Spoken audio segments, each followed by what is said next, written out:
जय हिंद दोस्तों। आज हम लोग सेंटेंस रीअरेंजमेंट देखेंगे और ये जो पैटर्न है वो बैंकिंग के पैटर्न पर है। ये एसएससी में भी पूछा जाता है, लेकिन उसका पैटर्न थोड़ा सा अलग होता है। उसमें फर्स्ट सेंटेंस और लास्ट सेंटेंस फिक्स होता है, लेकिन इसमें कोई फिक्स नहीं होता है। तो ये जो पैरा जंबल है ये द हिंदू का पैराग्राफ है।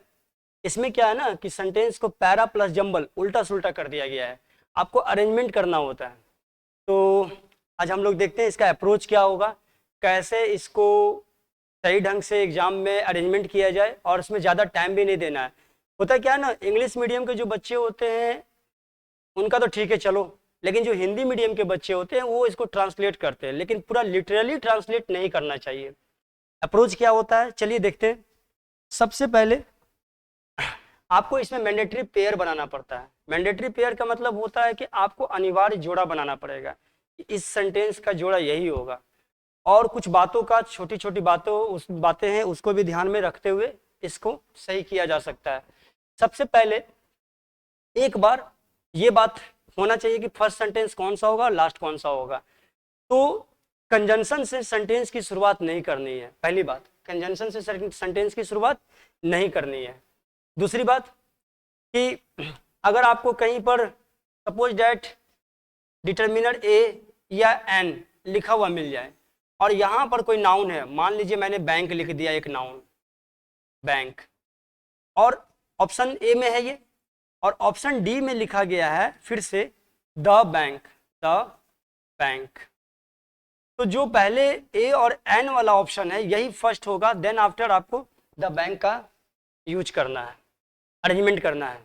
एक बात, उसी तरह से अगर आपको कहीं पर full form State Bank of India मिल जाए, स्टेट बैंक ऑफ इंडिया, और इसका एक शॉर्ट फॉर्म एसबीआई, तो पहले पूरा फुल फॉर्म यूज करना है, then after short form use करना है। ठीक है, कंजंक्शन से सेंटेंस की शुरुआत नहीं होनी चाहिए। ए और एन डिटर्मिनर का पहले यूज होगा, देन आफ्टर द का यूज होगा। पहले पूरा फुल फॉर्म का यूज करना है, उसके बाद शॉर्ट फॉर्म का यूज करना है। जनरली सेंटेंस की शुरुआत नाउन से होती है, प्रोनाउन से नहीं करना है। ठीक है, बस इतना ही आपको करना है, इसके अलावा कुछ नहीं करना है। उसके बाद हम लोग स्टार्ट करते हैं। एक बार इसको छोटा छोटा, मतलब जैसे मैं कह रहा हूँ छोटा छोटा, मतलब पूरा नहीं पढ़ना है, हल्का हल्का पढ़ते चलिए। The vaccine is one solution, vaccine है वन सोल्यूशन। किसका सोल्यूशन पता नहीं है, किसका सोल्यूशन कुछ नहीं पता है, तो यहाँ पर लिखा गया वन सोल्यूशन, पता नहीं है, इसका मतलब ये ए नहीं हो सकता है।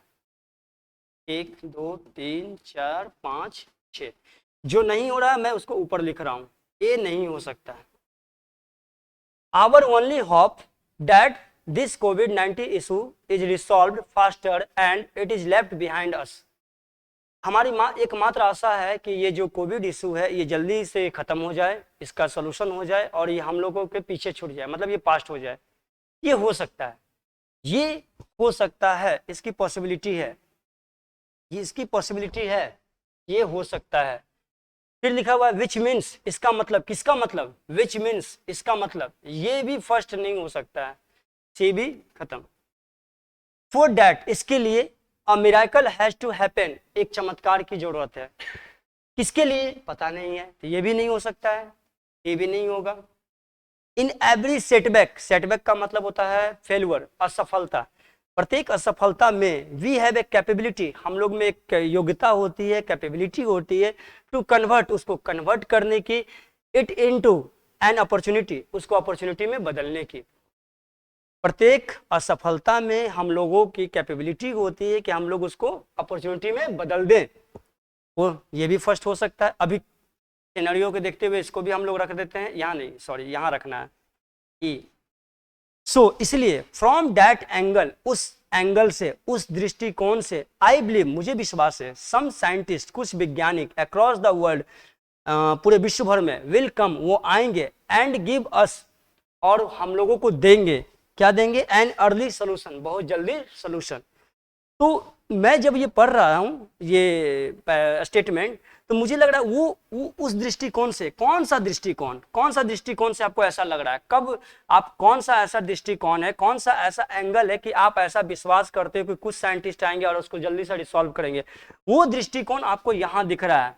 वी हैव कैपेबिलिटी, हम लोग में एक कैपेबिलिटी होती है। इसका मतलब एक पेयर बन रहा है ई और एफ का, साइड में हम इसको रख लेते हैं, ई के बाद एफ ही होगा, मतलब ई से जुड़ा हुआ है एफ। अब एफ में लिखा हुआ है एन अर्ली सोल्यूशन, कौन सा सोल्यूशन, किस चीज का सोल्यूशन, इसके बारे में कुछ नहीं पता चल रहा है, तो ये भी फर्स्ट नहीं होगा। अगर ये फर्स्ट नहीं होगा मतलब ई से एफ जुड़ा हुआ है, ई में लिखा गया है सोल्यूशन, कौन सा सोल्यूशन इसके बारे में जिक्र नहीं है, तो ई से अगर ये जुड़ा हुआ है, एफ से, एफ वाला जो लिखा गया है, एफ में जो लिखा गया है सोल्यूशन, इसका जो लिंक है ई सेंटेंस से है। ई जब एफ नहीं हो सकता तो ई भी नहीं हो सकता है, इसका मतलब ये खत्म। इसका मतलब हुआ कि यही कि बी नंबर जो है ये फर्स्ट होगा। ठीक है, अब एक बार फिर से देख लेते हैं। Our only hope that this COVID issue is resolve faster and it is left behind us, हमारी एकमात्र आशा है कि इसका जल्दी से सोल्यूशन हो जाए और ये हम लोगों के पीछे छूट जाए।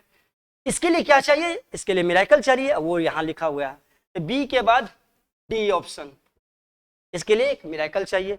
उसमें से यहाँ पर फिर यहाँ से फिर मैं यहाँ देख रहा हूँ the vaccine is one solution, उसमें से एक वैक्सीन सोल्यूशन है, अदरवाइज अन्यथा the way currently it is going, जो अभी चल रहा है scenario, it looks like going to be a long haul, वो बहुत लंबा चलने वाला है। इसका मतलब यहाँ पर डी के बाद ए अप्रोप्रिएट बैठ रहा है। देन आफ्टर यहाँ पर टाइम दिया गया है, और टाइम वाला जो पेयर है इसमें लिखा गया है 3 मंथ्स, 6 और 9 मंथ्स, विच मीन्स, इसका मतलब वी हैव टू फाइट, हम लोगों को फाइट करना पड़ेगा 3 मंथ्स एग्रेसिवली। एग्रेसिवली का मतलब होता है कि मतलब दिन रात लगना पड़ेगा उस पर, एंड मे बी, और ये भी हो सकता है कि वो 6 भी हो जाए और 9 मंथ भी हो जाए, in a phased manner, step by step करने में, चरणबद्ध तरीकों से करने में।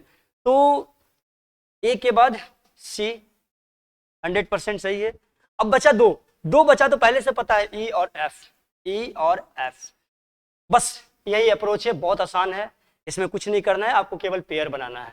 मैंने क्या किया आपको ये पता चल गया होगा, आप इसको देखिए और आई होप आपको ये समझ में आया होगा। फिर नए वीडियो के साथ नेक्स्ट क्लास में हम लोग मिलते हैं, तब तक के लिए जय हिंद,